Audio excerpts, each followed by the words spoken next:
everyone, this is Jason. And Lorraine. And this is a Sow the Land podcast. And this is podcast number 17. That's right. Yeah. And in today's podcast, we're going to be talking about my health and kind of our health journey on this journey that we're on. This is actually the part 2 episode. And if you have not listened to part 1, I would suggest listening to part 1 before you listen to part 2. Because this is kind of just, and we're just kind of just telling our story of me having had cancer, and how that kind of changed our way of thinking and started us on this homesteading journey that we are currently on right now. So just as a recap from part 1, is to remind us where we left off. It was 2009 and we both had careers. We went to universities to get our careers, and we just lived a totally different lifestyle. And then suddenly Jason was diagnosed with Hodgkin's lymphoma, and that just really changed us. And that's where we kind of left off. We told the story of our journey going through chemo together, and just how little seeds were planted in our minds about food and living a healthy lifestyle, more intentional and healthy lifestyle, and how those seeds were planted, and what happened after chemo, with the story of how his doctor was just like, oh, just return back to living how you were living before cancer. And you know, Jason shared that, hey, that doesn't sit well with me. I don't think we can do that. And we shared that we both couldn't do that because our lives were changed forever. And we really started on this health journey. And that's where we kind of just left off on the last podcast. So it's 2011-ish, and we've had a baby. We bought our first home that had a small backyard. Well, it had a larger backyard for California. Yeah. We were very proud of our backyard. And we started like a little tiny garden, and you were running. Right. You were running for health. And at this point, I was 2 years remission. Yeah. So 2 years cancer free. And yeah, I fell in love with running and hiking, and we started being more active as a family, and started eating better, a lot better, and still on that journey of trying to figure out what's healthy, what's not healthy, and cutting bad stuff in our diet. And we started growing our own food in our backyard. I built some raised garden beds, and we started figuring out on how to grow food. But then, you know, when the doctor said, hey, just go back living how you were normally living, you know, just go back to your normal life. And I think at first, you know, it didn't seem right that was a good answer for us. But we kind of did try to go back to normal. You know, we kind of just living our life how we would normally live. And, you know, it's not like I didn't really want to talk about my cancer, but like, I don't know, I guess it never would come up, and I never would share that I had cancer, and you would never know that I had cancer. So in a way, it kind of did feel that way, like we're just kind of back to normal, and that didn't, you know, cancer never happened. And but I think after a couple years, I felt like I was getting sick again.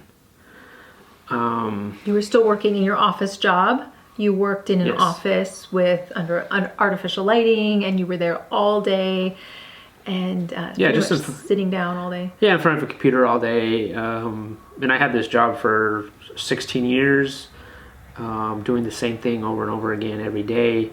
But yeah, I started feeling sick, and it wasn't. And I think at first we were not sure what was going on. I was having the same symptoms as I was when I got cancer. Right before you were diagnosed with Hodgkin's lymphoma. Yeah. You were having the same symptoms, and that was? I had skin rashes. Itchy skin. Yeah. It was mainly itchy skin. I think you had some night sweats in there too. Yeah. So it was just very familiar, and it started scaring us. Like, man, like, I think cancer is back. Right. I mean, because you were still visiting your oncologist. I'm not sure at the time how often, but you were getting checked to see if your cancer had come back. And so you still had your regular visits with them. And, but they were more spaced out because it was like 2 years in. Yeah. And so at the time we had Penelope, I think she was like 2 years old or 1 year old.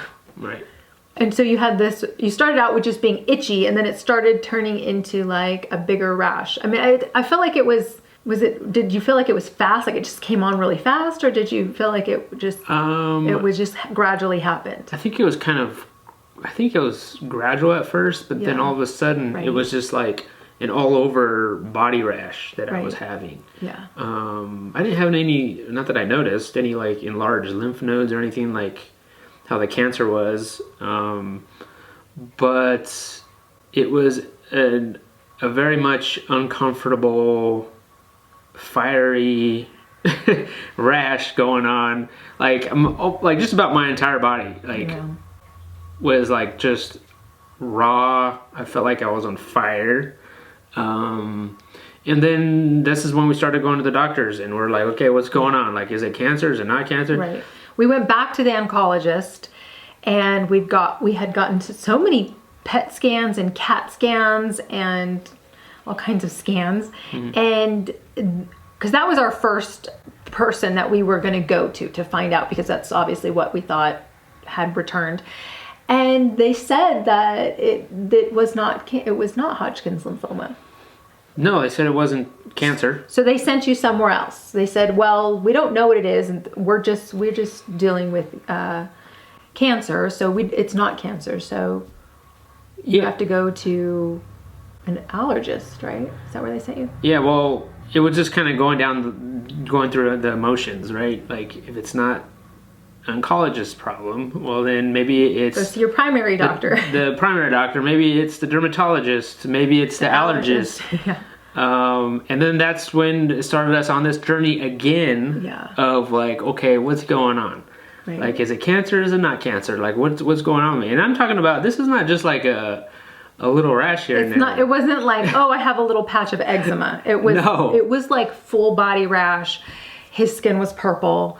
It was peeling off of his whole body, and like to wear clothes, it hurt him to wear clothes. And you had to peel the clothes off. I had to peel the clothes off you I had to help you because they didn't come off. They were just like stuck with blood on you. And I remember you had to wear clothes. Like, I couldn't even sleep. Yeah, the sleeping and showers were the worst. I remember when you would come out of the showers, you would just be like, oh my gosh.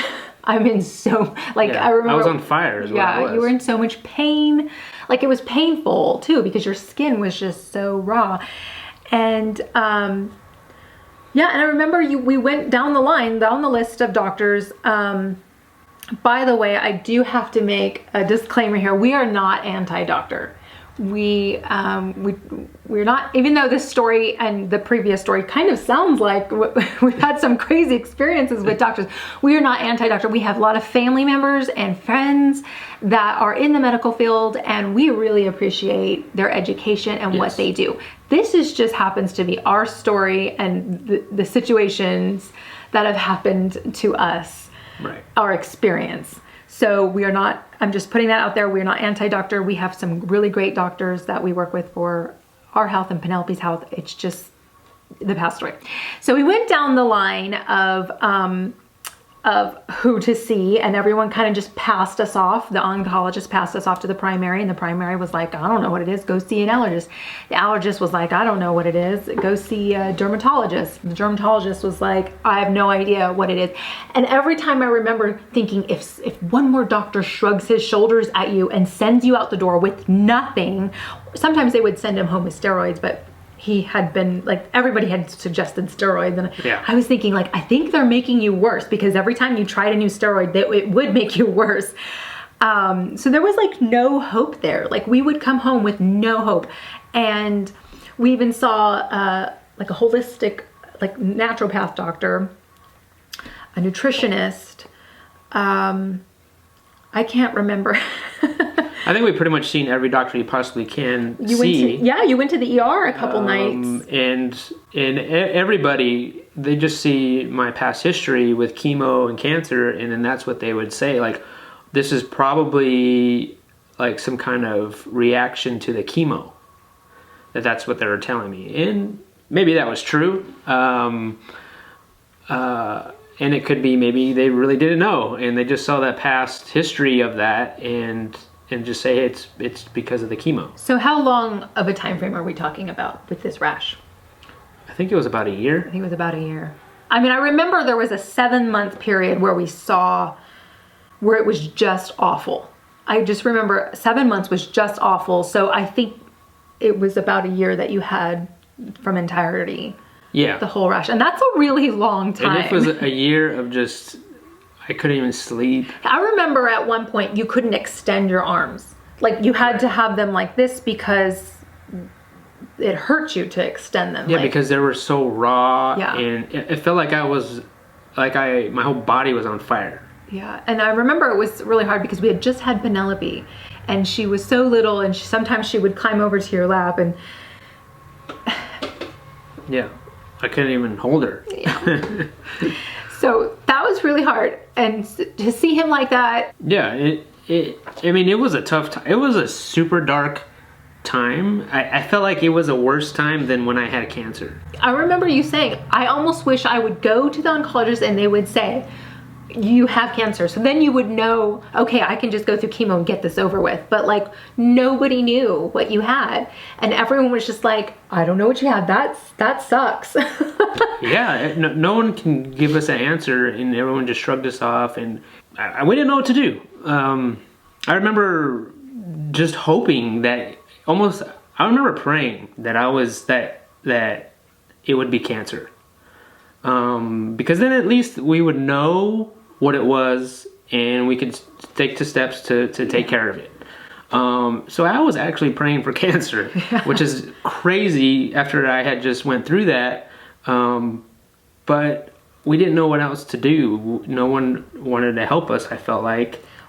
Well, we were seeing the holistic natural doctor, and she wanted to help us, but like we had already at that point, we're on a very, we were eating a healthy diet. And so everything that she recommended, she was like, you guys are already doing it. Yeah. Because we had purchased the Sally Fallon, goodness, what is that book called? Nourishing Traditions. Nourishing Traditions book by Sally Fallon. We were following the Weston A. Price diet. We even did the GAPS diet. We were seeing another doctor who was doing an elimination diet with you. So, I mean, like, I was thankful that there were some people who wanted to help us, but it just like we were already doing it and nothing was working. No. Nothing was working. And I mean, we went to the ER 2 times. Yeah. Just because we didn't know what else to do. And we thought, well, maybe somebody at the ER can see me and might know what's going on. But both times they really didn't know. There's nothing they could do. They just wanted to give me steroids or some kind of pill or something. And that didn't even work.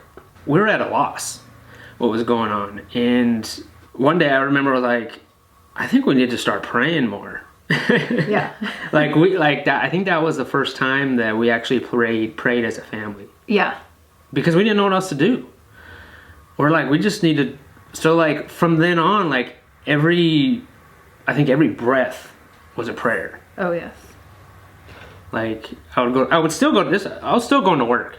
And not every day, but no, yeah. but as much as I could. And I remember going in the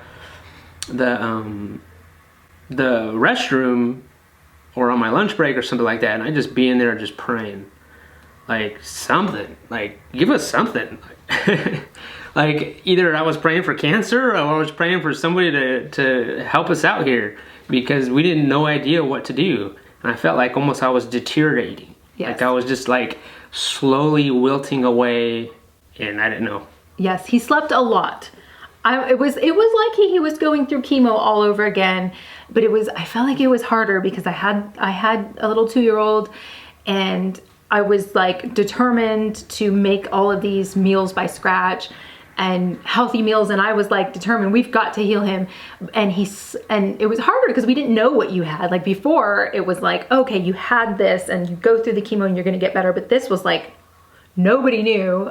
Yeah, it was. We didn't know. Yeah, it was way worse than chemo. It was. Like I would rather have to go through chemo than going through this rash that I had. Yeah. Like unbelievably, yeah. So you slept a lot, and you know, you were always covered in ointments and steroids, and we were always trying some kind of a crazy elimination diet, and you were either starving or, you know, right, or trying something weird. But I remember, I mean, not to get too far off topic, but like I remember through all of this, and actually before all of this rash started happening to you, that's when we started talking about homesteading. Mm-hmm. We like we had a garden, like you said, we had a little backyard garden. Was it Valentine's Day? I had paid for a workshop at Primal Pastures to do butchering chickens. This was before the rash got like crazy out of hand. You know, so we started gardening and we started talking about like, wouldn't that be cool if we had more land? Wouldn't that be cool if like we could just sell our house and like go buy some land? You know, we had a lot of nights where we sat down and talked about this, and then eventually the rash took over and yeah, was consumed all of our thoughts. But and it was also like the rashes were happening, and we're like, well, what if it's like the area that we live in? What if it's the smog? What if it's, you know, we started thinking about like all these other things of what could it be? Like, what if I'm allergic to something, the pollution in the air? I don't know, but so yeah, that's when we're talking about like, hey, wouldn't it be cool if we can go raise some chickens somewhere? Right. Yeah. So I mean, like those seeds that were planted back when he had chemo, and we were, you know, looking into what are we eating and how we're living, those seeds were planted, and those seeds were starting to sprout, even though in the middle of our trials, those seeds were starting to grow and really kind of flourish.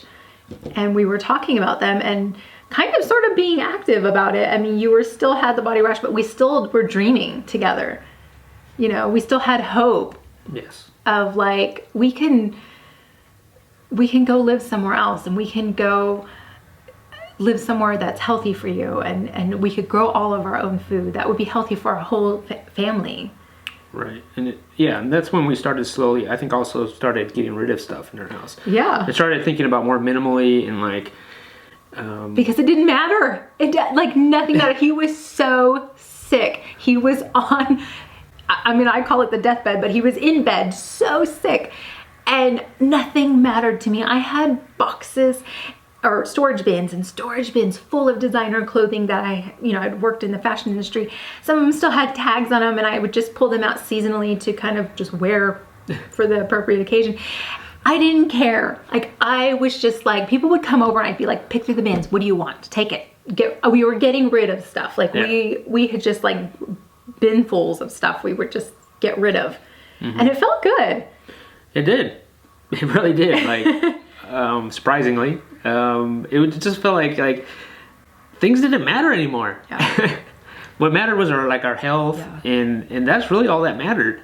And that we're alive. So, I mean, that rash was still going on during that whole time. Yeah. And that's also when I started thinking about, like, maybe possibly leaving my job or, like, finding something different. You started questioning, is it healthy for me to be in artificial light all day long, sitting down at a desk? Right. You know, I want to have my hands in the soil. I remember he would come home full of rash and be like, I want to have my hands in the soil. I want to dig my hands in the dirt. And he was praying for something, for healing. And I was also praying for something else too, like that, just kind of like God would lead our family to do something else. And he would come home and say, I want my hands in the soil. And I'm like, okay, if that's what you want, let's do it.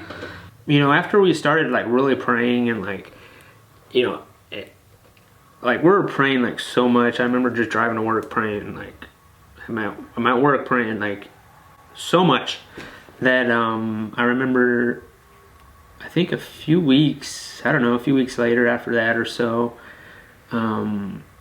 still, at this point, we're not seeing any doctors because what's the point? Well, because we had already seen all the doctors in our town. Yeah, we saw like 8 different specialists. Yeah. Like we saw everybody. I took every single test that you could possibly take. Oh, yes. And nothing. Yeah. Nobody could help us. So we're like, okay, you know, Yeah. what are we doing? There's nothing we can do now. So that's where we're praying. Yeah. And I remember a few weeks later or so, I said, let's go to the ER. Yeah, you were having a bad night. Like, you were just having a bad night where I feel like it was at its worst. You were sleeping and you had very low energy and you just knew something was wrong and it was a bad night. And I said, you know what? I'm going to leave Penelope with my mom and I'm going to take you to ER. And so I had prayed the whole way and I was like, just let it be a different experience for us. Because we had gone to ER already a couple times and everyone was just like, sorry, here's some steroids and go home. But this time we went to a different hospital. We did. We went to like a research hospital. Yeah, so we went, the previous 2 times was the same hospital, so this one was different. It was a little bit out of the way for us, but we figured, well, it's a different hospital, maybe it'll be a different outcome. Maybe just different set of people. So we went there, we checked in, and when we checked in, you know, people see a skin rash and they think, you know, they say, oh, a dermatologist. So when we checked in, I remember the lady said, oh, there's a dermatologist in the ER today. She goes, and there's never a dermatologist in the ER.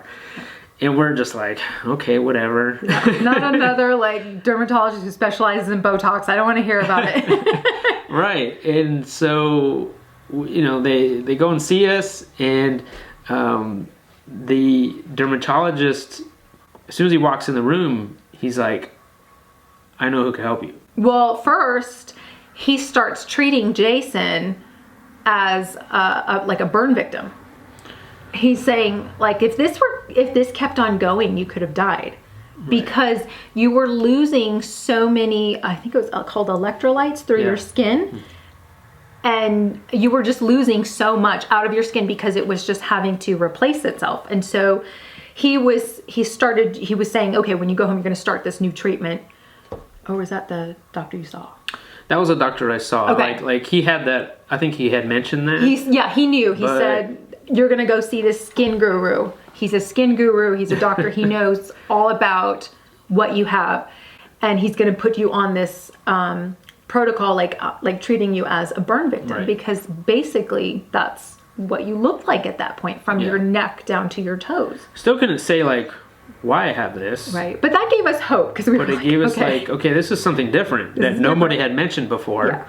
Yeah. So we see the skin guru. Yeah, he was just, I don't know what kind of doctor he was. He was a dermatologist, but... He was, but I have this funny side story that Jason was like, we met this guy and we left. And on the way home, Jason was like, I really like that guy. And I was like, well, how do you know he's different from the other? Because his doctor's coat was made out of real cotton. And and all of the rest of the guys that we saw, theirs was made out of polyester. So he basically treated me as a burn victim. And what was the protocol for that? So the protocol, he had this, it was a spacesuit. Which is like, you know those, it's a running suit, really, where, you know, it's like reflective running. It's like a thermal bag. Yeah. But it's a suit. You can buy them at the stores, yes. like a sporting goods store, where runners will wear them to lose weight, to create sweat. So he had me wear that. Well, first, after your shower, you would have to like layer on a really thick layer of this special ointment. It was different. Yeah, it wasn't like steroids like the other doctors were giving you. It was like this special ointment. And then you had to put on the space. No, you had to wrap yourself in gauze. Yeah, you had to wet the gauze. Yeah, you had to wet the gauze and wrap my whole body in this gauze. And then get into the spacesuit and then go to sleep at night. Yes, and try to picture that where you're wet. I'm already wet because of the gauze. I have this ointment, I have the gauze that's wet. I'm wrapped in it like a mummy. But you're still itchy. So you can't. Yeah, so I can't itch. All night long. And then I'm wearing this, like, it's basically a plastic suit. Yeah. And it's really silver. It's yeah. And it was thick, too. It wasn't like it was... Yeah, it's like a rubbery plastic suit. Even, like, I had pants, and I had a long sleeve top on, and I had to go to bed and sleep like that. And it was a few weeks, wasn't it? Yeah. Well, he said wear it until you heal, and so, but we saw healing within like the first week. It was like my skin was being rehydrated. Yes. Because it was so dry and flaky and just burnt.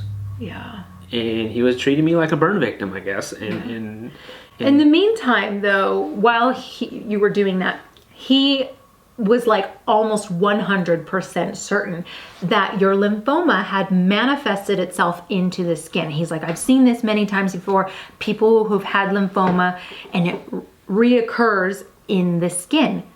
So we were like, okay, answers. At that point, it didn't even faze us that like you could possibly have cancer again. We were just like, answers, finally. Right.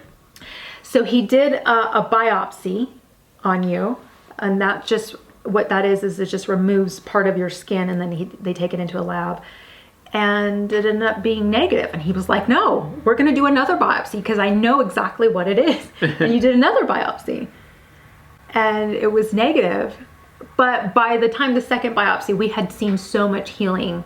He was like, okay, well, just keep on doing this protocol. And But I think through the whole process, cancer was still back of our minds. Yeah. Like, what if it is going to be cancer? Yeah. Like, what if these are really just intense symptoms of cancer coming back? So that thought was in back of our minds, but this spacesuit that I was wearing was healing me. Yeah. And I was just feeling 10 times better. Like, it was just slowly, you could just see it on my skin. Like, it was just like rehydrating me. I was feeling normal again after about a year of this. Yes. I mean, it was so crazy. It was relief. Yes. It was a relief. It was unbelievable. Yeah. And so at this time, we had already started getting rid of a bunch of stuff that didn't matter to us. So we were already kind of on a roll of getting rid of stuff. So we had started that conversation back up again about homesteading. Like, maybe could we do this? Like, you're starting to heal.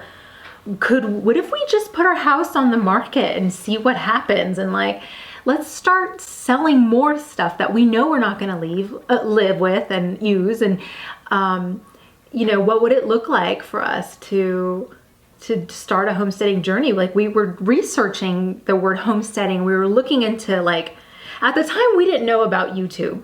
No. We didn't know about all these other homesteaders. This was like, I maybe looked at YouTube for like how-to videos, like how to build something, how to make something, how to fix your toilet or something. Yeah. But so we didn't know about this whole YouTube, this whole homesteading movement. And I think the closest thing that we knew about was Alaska, The Last Frontier, the TV show. I think we had seen like 1 or 2 episodes. We didn't watch a whole lot of TV because that was one of the things we got rid of, but because we never watched it. But we had seen like 1 or 2, a couple of episodes of it, and we were like, wow, look at them. They're homesteading. That's really cool. That's really inspiring.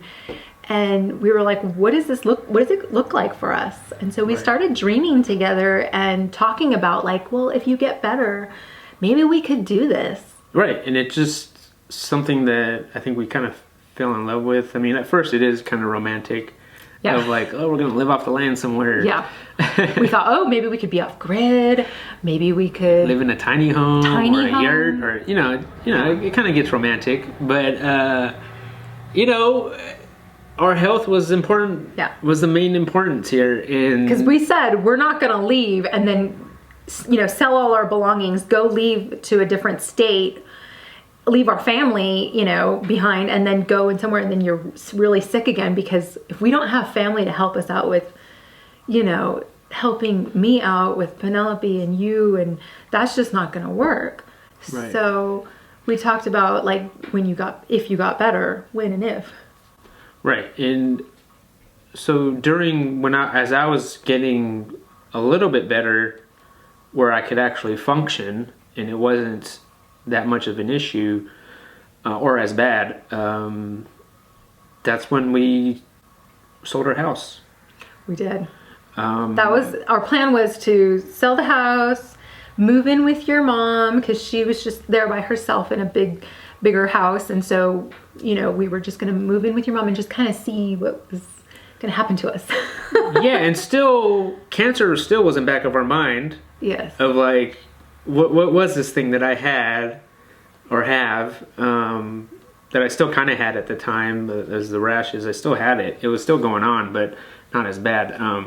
The house and all the stuff that we had, it just wasn't important anymore. It wasn't. And we sold it. It was like, bye. Like, we didn't feel super emotionally attached to it. And we were like, wow, that was our first house that we ever bought. It was a cool one. Right. But we had this dream that we wanted more. We wanted it more than, just the same old lifestyle that we were living. Like, we wanted to follow this dream.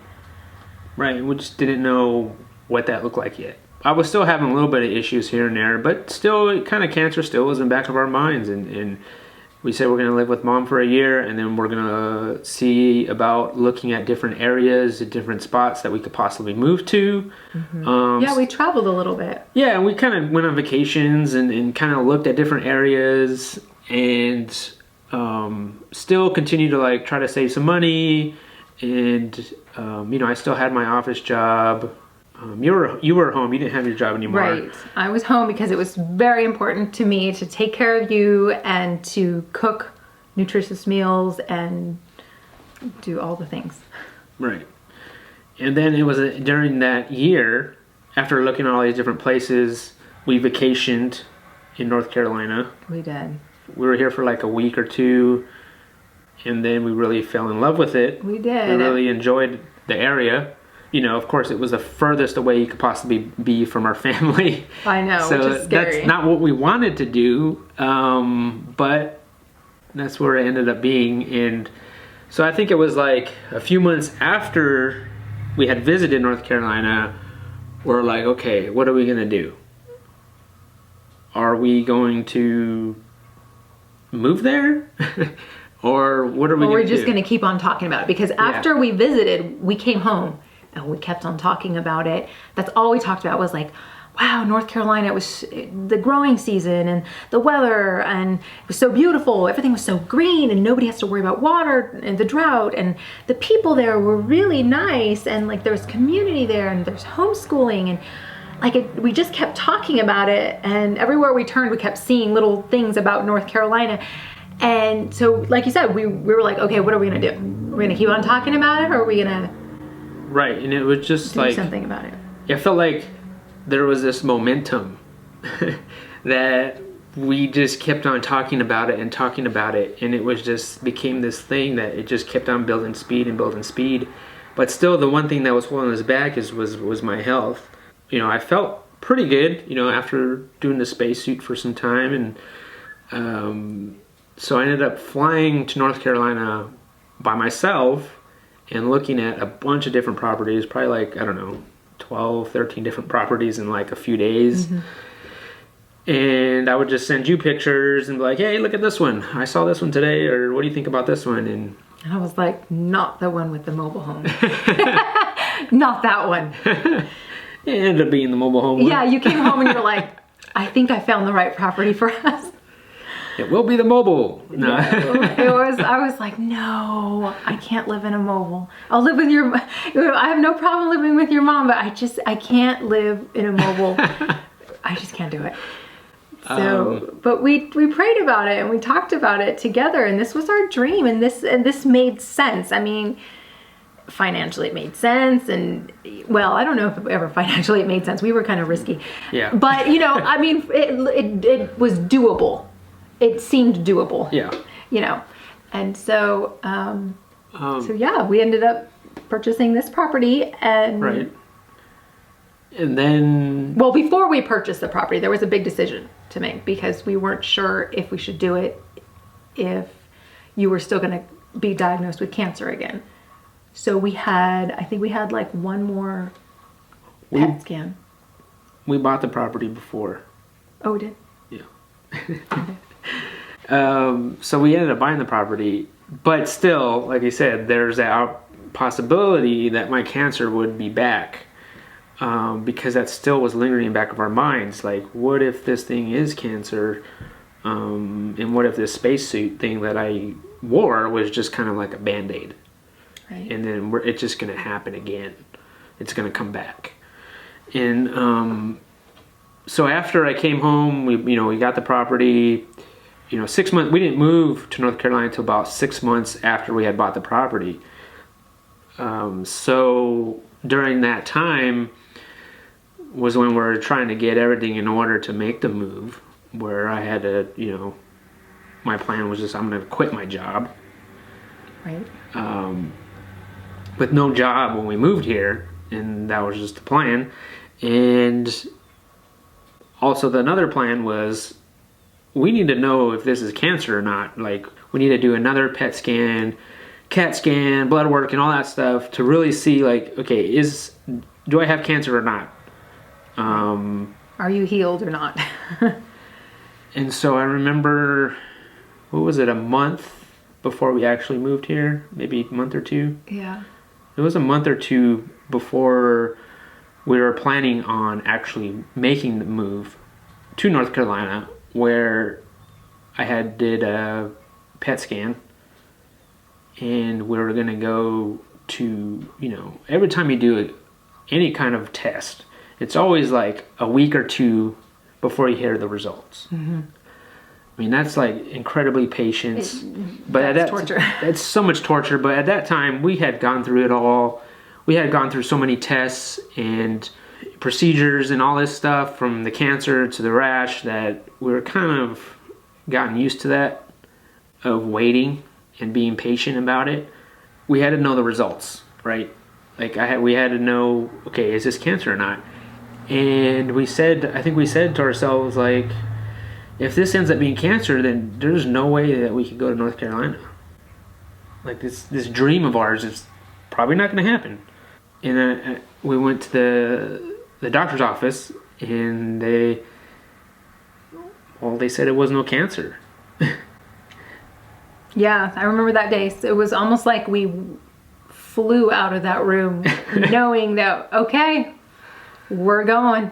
And because that momentum was there, and it still was there. It's all these green lights that we're getting. Yeah. Like, we got the property, I was getting healthy. Like, it was like our prayers were being answered. And, the doctor says no cancer. Okay, we're going to North Carolina. This is happening. This homesteading journey that we're about to start happened that day. In back of my mind, it still was like, well, what if I get cancer again, right? Like, if we move here, we're not going to have our family around to help us, because we had no family here. We had no friends. We didn't know anybody, really. And is this such a smart idea? Was this such a good idea to move out here with me having this health scares that I do? I don't know. But we don't want to live in fear either. Right, exactly. But here we are, almost 4 years in, and we're still living it. And, I don't want to live in fear of that. I think every day we're getting healthier and healthier every day. Since moving here, I know that even though, as far as my rashes are, I still get flare-ups here and there. It's not as nearly as bad as it was, as I did have it, for sure. Not as nearly as bad, but I do still have some issues, and we just deal with it. And I think with our diet, of just cutting out certain foods in our diet, and maybe even possibly living in a more cleaner environment, which is like kind of out of smog, out of the traffic that we were living in, I think that's helped. And being digging our hands in the soil and trying to be stress-free. I'm not so sure, sometimes homesteading life can be stressful, but, trying to still be stress-free and live more naturally has helped also. Yeah, it's a journey. I mean, we're still on this journey. I don't think this podcast is about we've arrived. No. We live so healthy. It's a journey every single day. With every morning you wake up and you have choices in front of you, and you can either choose healthy choices or you can either choose not so healthy choices for yourself. And it's a journey every day. We wake up and we're trying to make the best choices for our health and for our family. And, we're still on this journey together. Yeah, and at a certain point, I think at first for us too, it was like, you eat healthy for during the week, and then on the weekend you're like, well, I ate good for 5 days. I could have a cheat day on a Saturday or a Sunday, and it'll be okay. But then for us it became like, no, there's no cheat days. Like, this is just a way of living now. And it became an all-in way of life, of just 100% like, we need to eat better. Like, we need to just be as healthy as we possibly can, because that's just our life. Like, I want to live a happy life. That's it. I wrote this blog post back in March of 2016, and I believe I wrote this when we were driving over here, because we moved over here in April. Around it was time. April 2016. Beginning of April. Yeah, so I wrote this when we were pretty much on our way over here.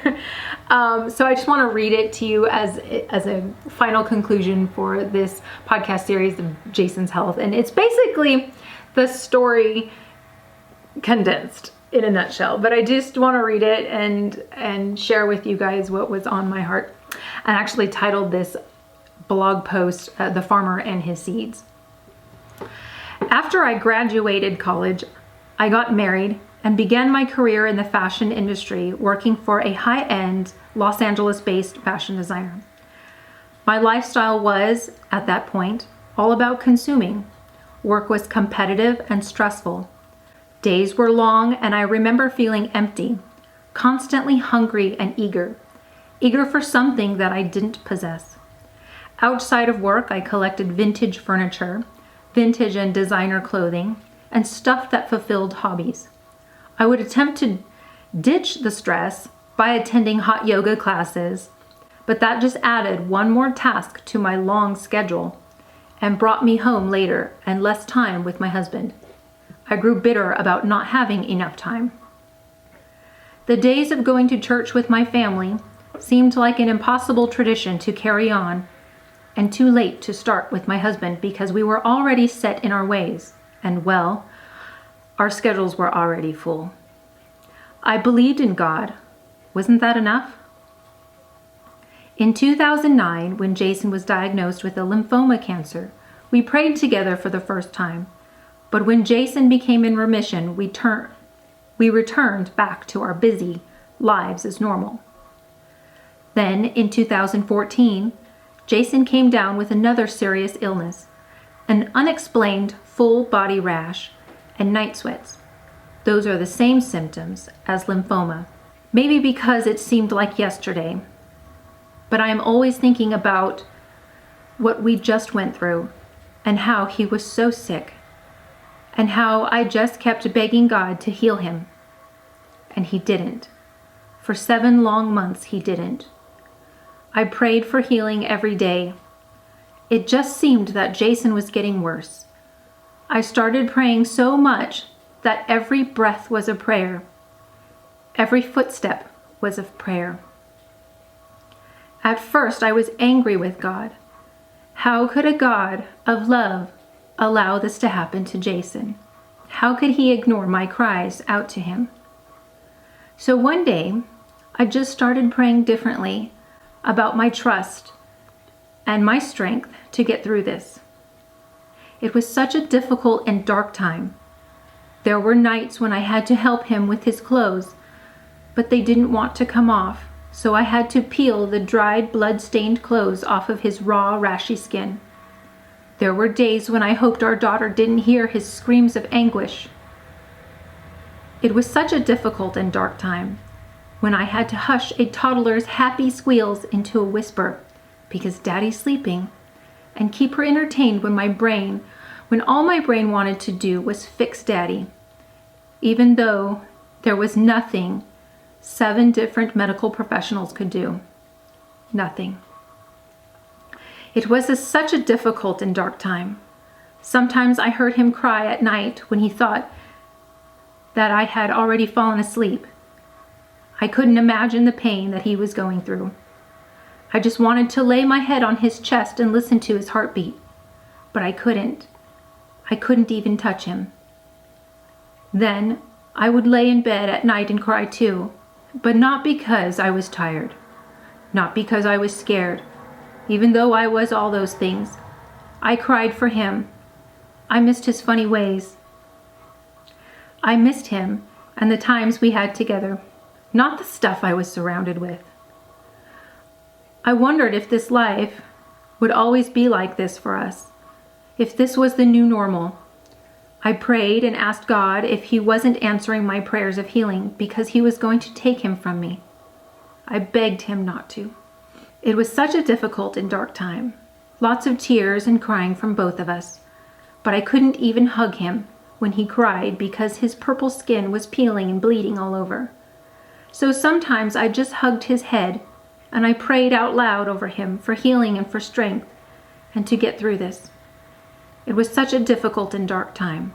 I felt alone as a wife and as a mother. There were family members offering to help, but I still felt like a single mom taking care of 2 infants in need. I couldn't see past the illness. It was bigger and darker than my eyes could see. How long had he been sick? Days? Months? It felt like years. What I couldn't see was that we were changing. We were breaking. Our soils were being prepared, like the way a farmer first breaks the ground, rips out the weeds, clears out a path, and turns the hard ground into soft soil.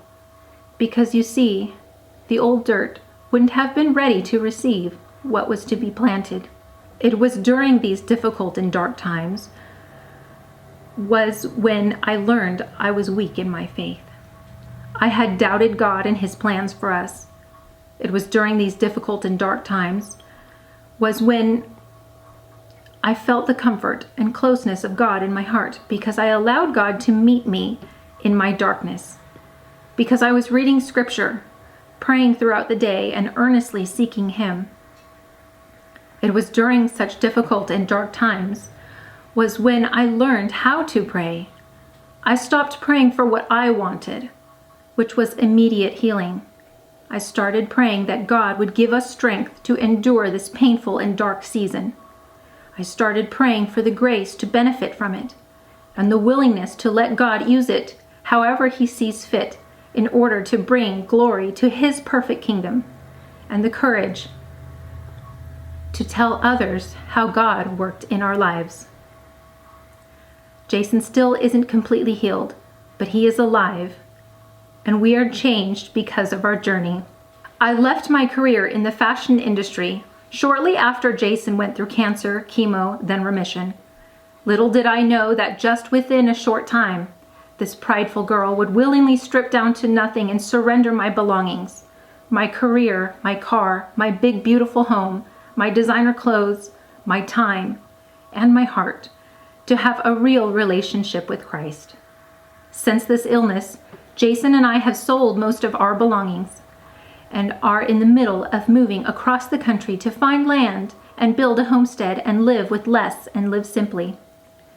This isn't a story of how we became farmers, but how God has worked in our lives, how our faith has been made stronger.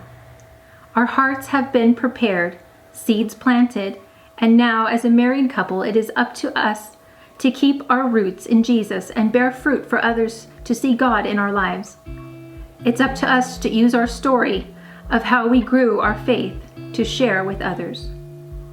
All right, so that concludes today's podcast. We hope you've enjoyed this story, this 2-part story, and that we hope that you find it encouraging and lifts your spirits if you're going through a difficult and dark time. But yeah, we appreciate you guys listening and watching. And we'll see you guys next time.